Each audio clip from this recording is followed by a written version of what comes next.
Policia rrugore intensifikon kontrollet në qarkun e Vlorës. 7 shtetas të arrestuar dhe mbi 1800 masa administrative gjatë 10 ditëve të fundit, me qëllim rritjen e sigurisë rrugore dhe parandalimin e aksidenteve.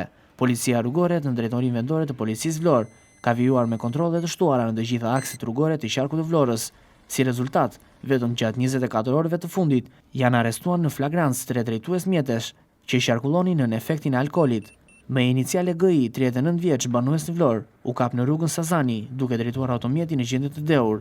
Me iniciale ESH, 39 vjeç banues në Kavaj, u konstatua nga shërbimet e policisë në rrugën Gjergj Araniti në të njëjtën gjendje. Me iniciale DF, 46 vjeç banues në Sarand, u ndalua nga shërbimet e policisë në rrugën Skënderbeu, duke drejtuar automjetin nën efektin e alkoolit.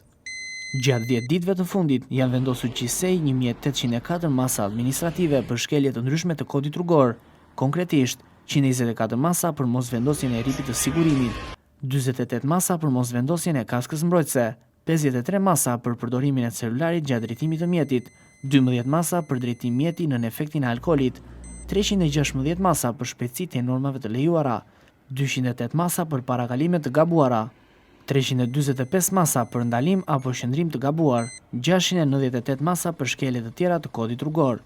Policia rrugore në drejtorinë vendore të policisë Vlorë vijon kontrollet e pandërprera në të gjitha akset rrugore të qarkut Vlorës. Apelojnë për respektimin e rregullave të qarkullimit, pasi çdo shkelje mund të rrezikojë jetën tuaj dhe të tjerëve.